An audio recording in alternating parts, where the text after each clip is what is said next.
Hello, Austin Taylor from Brigham Young University. I am so excited that I have the opportunity to introduce not only our first key speaker, but also the MC for the duration of the conference.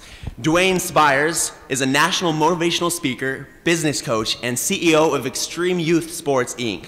Duane is the recipient of the 2011 Impact 100 Award. He was invited to speak at the White House in front of members of Congress and other important decision makers about the importance of teaching entrepreneurship to young adults. Duane started his first company, Extreme Youth Sports, Inc., when he was 19 years old while attending the University of South Florida, and currently generates over $1 million per year from youth sports summer camps and after-school programs. Now, he deserves much more than just a warm round of applause, so please join me, stand up, and let's welcome Duane Spires.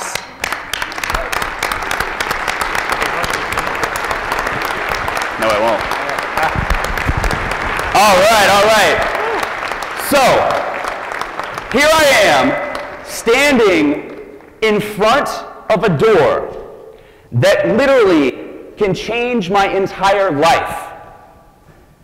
I was a college freshman at the time, scared out of my mind. My heart was pounding. Boom, boom, boom, boom, boom. Palms are sweaty, and I'm freaking out. How many of you guys, by a show of hands, have ever been in a situation that you were just scared out of your mind and didn't know what to do next? I was right there. I was standing in front of this brown wooden door. And at the moment, I did not know how it was going to change the rest of my life. As I got closer, I knew that I had to knock on this door. And I remember as I got closer to the door, I heard the voices of everybody that was close to me. My parents telling me, your business idea is not going to work. Focus on school. My grandparents telling me, you're the first one out of the family that made it to college. Focus on school, graduate, get a great job. Your ideas are not going to work. And of course, I heard my friends that said, I'm out of my mind. I'm stupid for trying my own thing.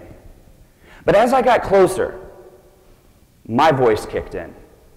And I remember hearing, Duane, if you don't do this, if you don't knock on this door, are you going to regret it today? A week from now? 6 months from now? A year from now? What's going to happen if you don't knock on this door? So I stood there for a second, and I was kind of talking to myself, and then I realized, wait a minute.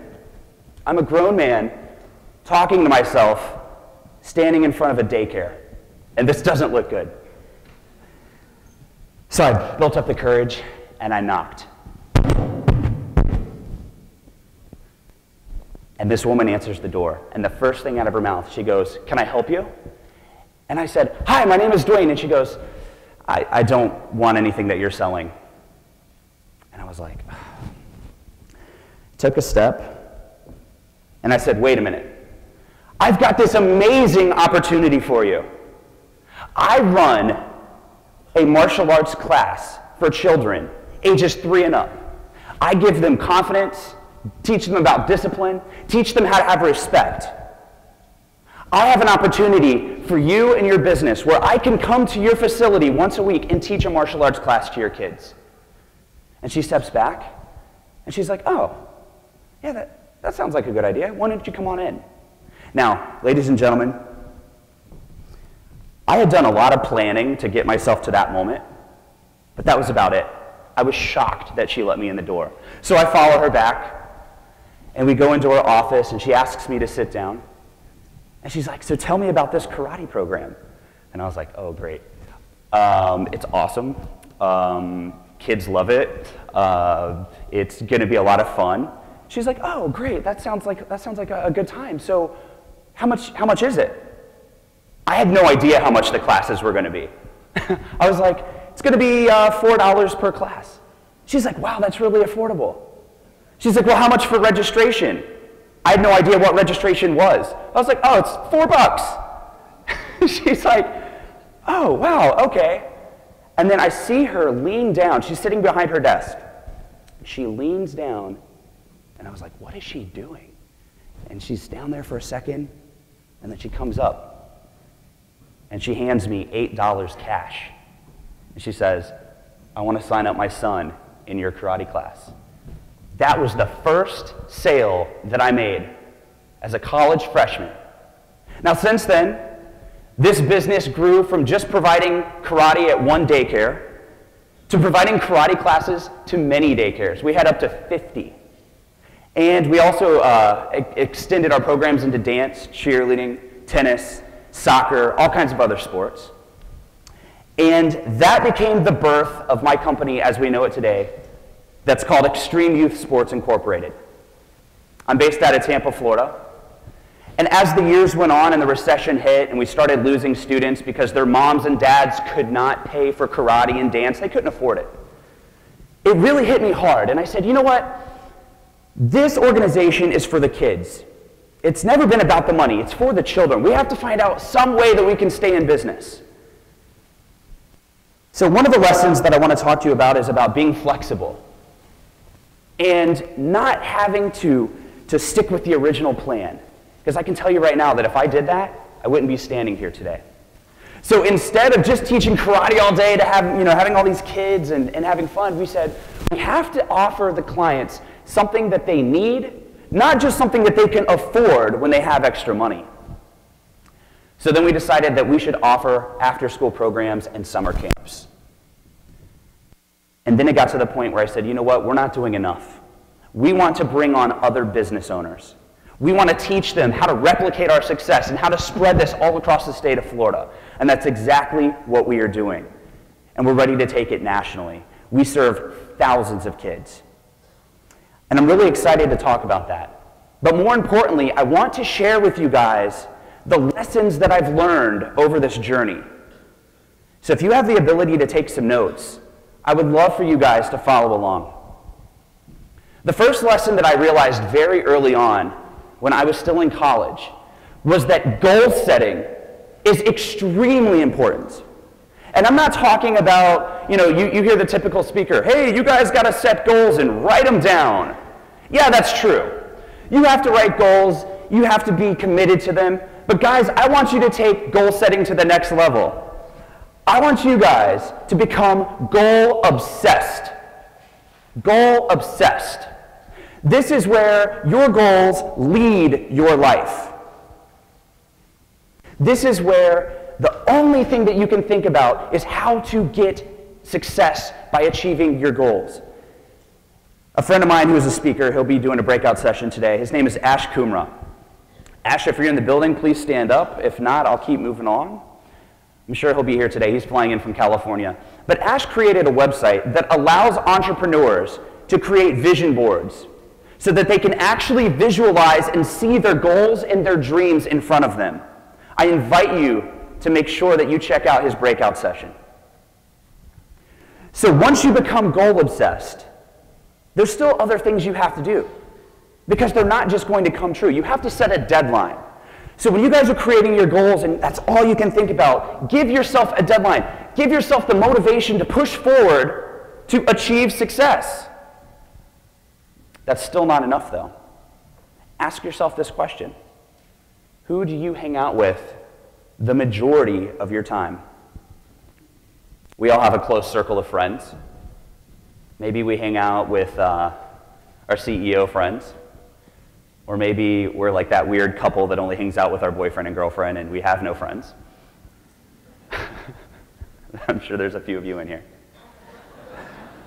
But here's the thing. Pay attention to who you spend the majority of your time with.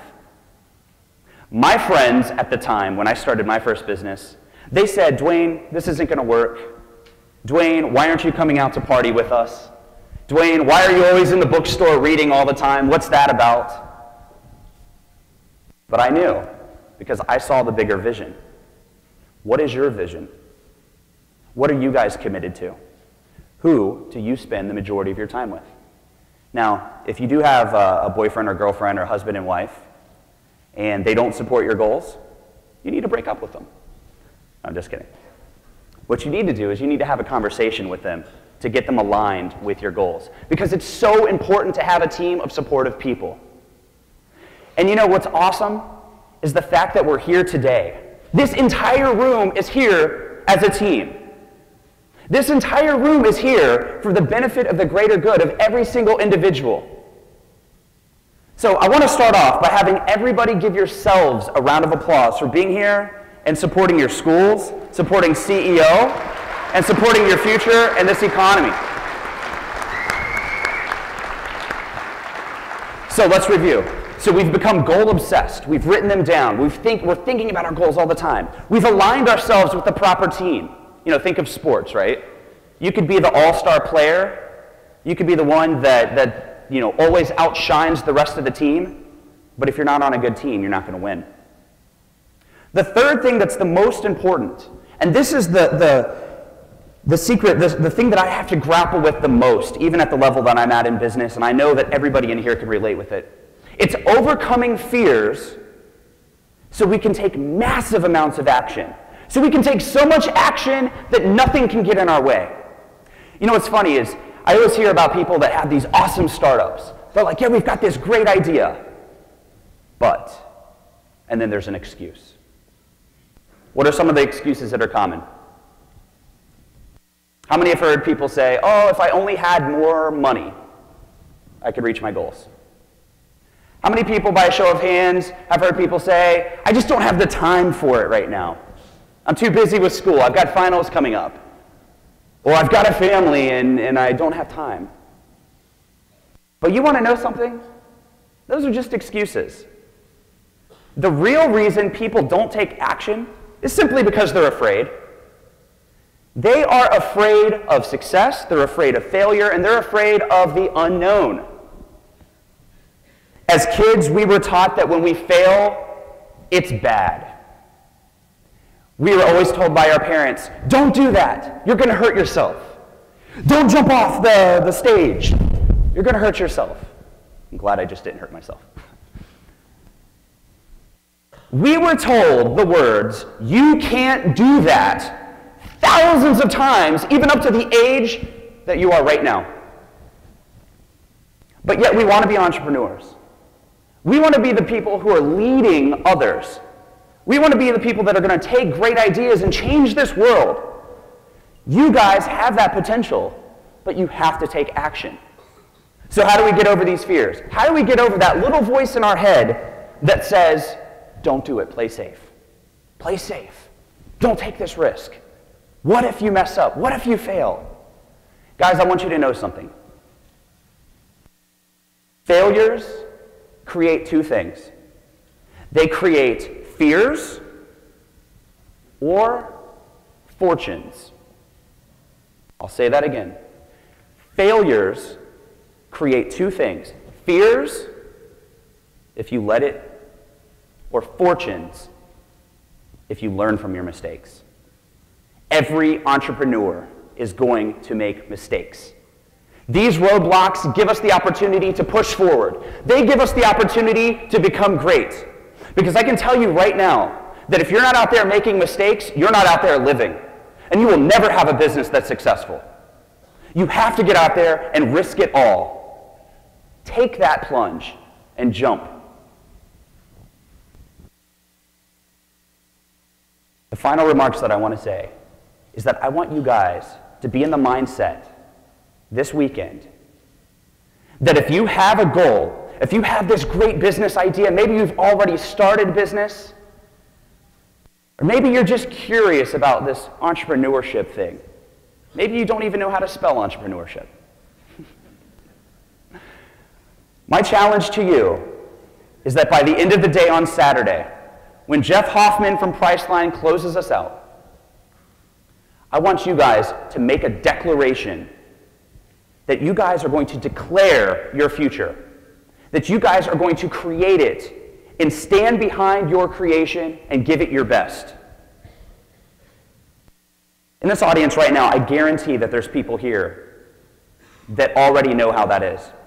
By a show of hands, if you've already started something that you're committed to, if you've already started a business or you're taking that idea to the next level, raise your hand, please. Stand up for me. What's your idea? This is David, by the way. David runs a DJ business. Okay, 2 more people. Who else? Who do we have? Raise your hand if you've committed to something. Yes?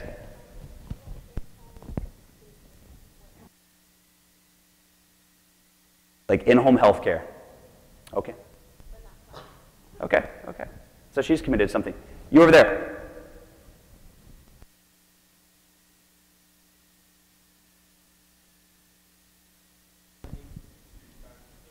Websites, mobile apps, and he helps people with funding.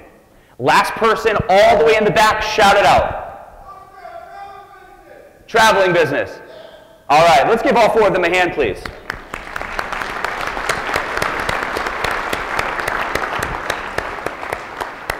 You guys are seriously in for something amazing this weekend. I want you to take notes. I want you to ask questions. I want you guys to network, get to know people, but make it about how you can help them before it's about how they can help you. And when you guys do that, you are going to have one amazing CEO conference. It's going to blow your minds. So if you're ready to kick this off and ready to take your life to the next level, I want you guys to stand up. There we go. Turn to the person next to you. Tell them that they are awesome. Give them a high five. And on the count of 3, let's shout CEO. 1, 2, 3. CEO. All right, ladies and gentlemen, give yourselves a big round of applause. That's cool.